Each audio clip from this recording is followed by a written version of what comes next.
Okay, so we made it to Bamyan. I'm stood in the middle of an old Soviet tank that got left behind in the 80s. So, I don't know, maybe that's a little bit more what you'd expect from Afghanistan. But they've painted it a pretty unique colour. It's like a red polka dot sort of vibe is what I'd say. That one over there, they sort of just left as it is. It's the same. And then there's loads of them. There's more of them down over here. All got destroyed in the war and then just left behind. And they removed some of them with some funding, but they decided to keep some as like historical relics, which I like quite a lot. The ones over there, I'd go over and look up, but that's a Taliban base, and I don't really want to go and start recording right next to that. But otherwise, these are potato fields, right? These are all potato fields. So you can see over there, there's people just farming and stuff, like 20 meters away from these old tank debris. One of the farmers came over a second ago and said, "Thank you for looking at my tank."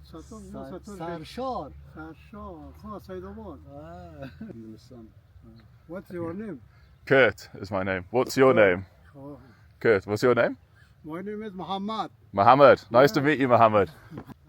You're saying I'm not old. Old. You're a young man. You're a young man. You don't look a day over 20. No young, you're old. Thank you for letting me see your tanks. Thank you, Mohammed. Good luck with the potatoes. So he knows you. You know his uncle? Yeah. Yeah. We worked together because my uncle also was working as a cook in that angel. I see. Yeah, I see. see. So they know each other well then, I guess. He is famous for his playing gambura. Yeah. He's a famous singer in the region, right? Thank you very much. Thank you, Mohammed. I appreciate you letting me see your tanks. See you tomorrow. See you tomorrow. Take care. Here trying to sell their tour company.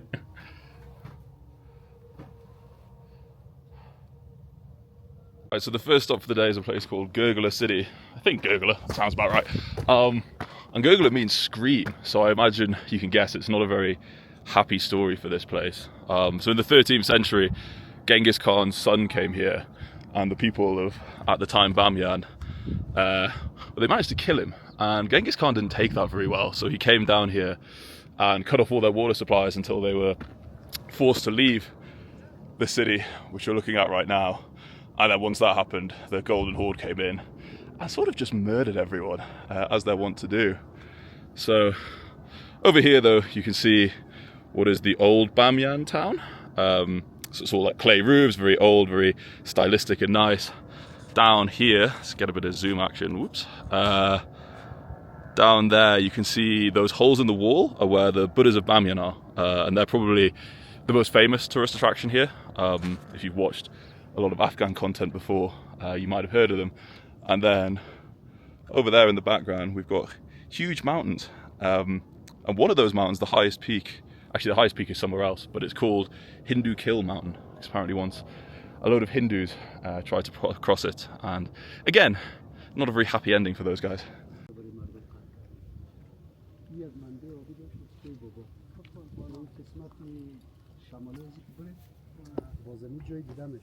Oh, they're Kandahar as well. They're funny guys. They're funny people, yeah. So traders, he wanted to trade his gun for my camera. But I had to say no. I think I need the camera more than the gun. So now we're in a second town, also destroyed by Genghis Khan. So I guess he was pretty pissed off when they murked his son, because it wasn't just the one. He's done both. This one's way bigger though, so that's the top up there, where we're going to go in a second. But we've already come up quite a long way. You can see down there where the trees are. We've really done quite a lot of climbing. What was the name of this one? I've forgotten. Zohak City. Yeah. There was a sign saying he has serpent hair. I don't know what that means, but I'd quite like serpent hair. So this arch down here is one of the Taliban checkpoints, and you get these outside like every city you go in, every new province. And they stop the car and they basically ask for all the paperwork. They register you to say that you're going in. They log tourists especially. They always seem quite curious where I've come from, where I entered the country from. They're all really friendly though. Very much armed heavily though, as you might expect. Some of them as well are decked out in like old American military gear, which is quite funny because it's just quite strange to see. A lot of it's too big for them, which Yeah, I guess they may as well use it though, right? So we've made it to the top now, and it's very windy, but we get these lovely panoramic views. You can see it's kind of a steep ascent, but that's where we came from, down there. That's like the middle layer of this tower. And then, what we got over here, these mountains are all different colours, which is very nice. It reminds me of Rainbow Mountain in Peru. It's got like a very similar vibe to it. And then over here is the road from Kabul. So we drove down this yesterday quite late. It was very dark, I couldn't see anything, but it's actually a pretty nice valley, very green. I thought this was just going to be sort of desert mountainy. And then my favourite part is probably this over here, which is a toy left behind by the Soviet Union. This absolutely massive like mounted turret gun that they've stuck a Taliban flag on, so you know who's boss now. But yeah, there's quite a lot of this former Soviet stuff around. There's a lot less American stuff, I guess, because they're, well, my hair's all over the place. I guess because they use that. They're like keeping it at the military checkpoints, like the one down there. So we're now up in the Dragon Valley, which is called this because legend has it that the Prophet Muhammad killed a dragon here. But there's still some of that dragon left, because this, where the water is coming out, they say is his stomach.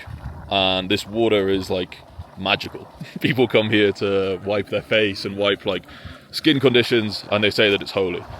In reality, it's probably because it's full of minerals from the earth, which is naturally really good for the skin. So let's try and have a go on this.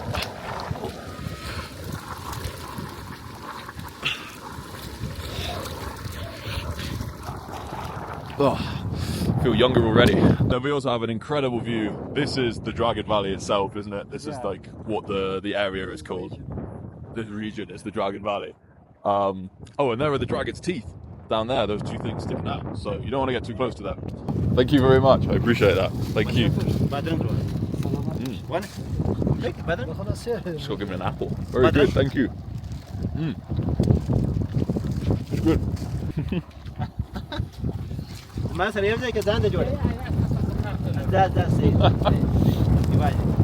a good photo. So this crack is formed from the sword that Muhammad used to strike down the dragon. Must have been a pretty big sword. Muhammad has a huge sword, you heard it here first. At the time that he has killed it, and then he started with his horse stopped there, that these guys coming. And still we can see his horse footprint. We'll see. Ah. So these are his horse's footprints? Yeah. Wow. Horse is even bigger than Ben. It's a big horse. The area is famous, the name of Dragon Valley. Yeah. It's a lovely valley. I really like it. It's good in the cloud as well. Yeah. Makes it a lot more epic.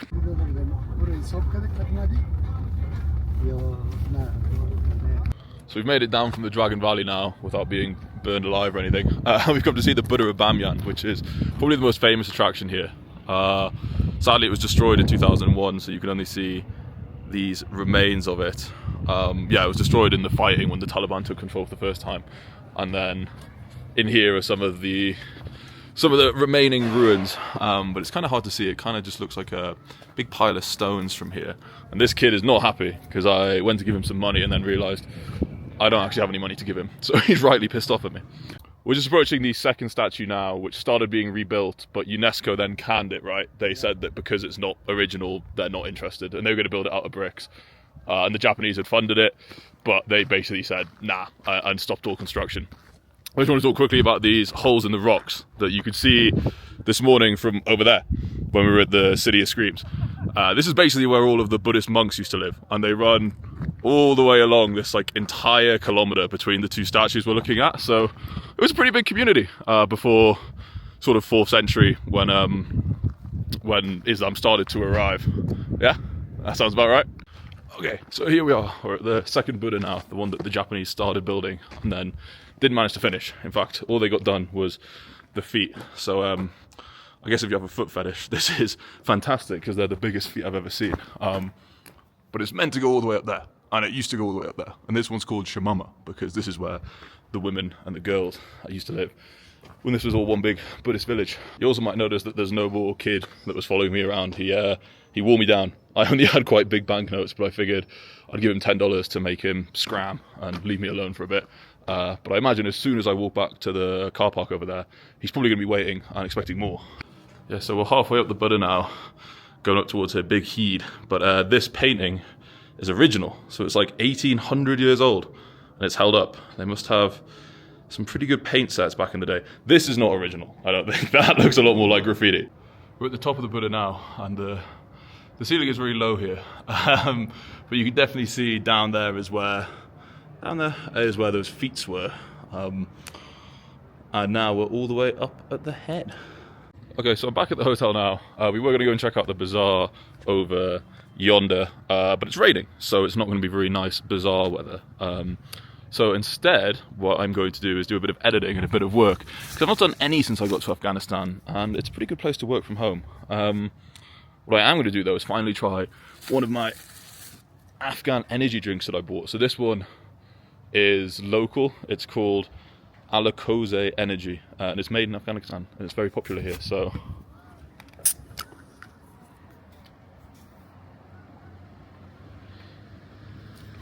it just tastes like Red Bull, really, to be honest. Also, check out this view. Pretty nice.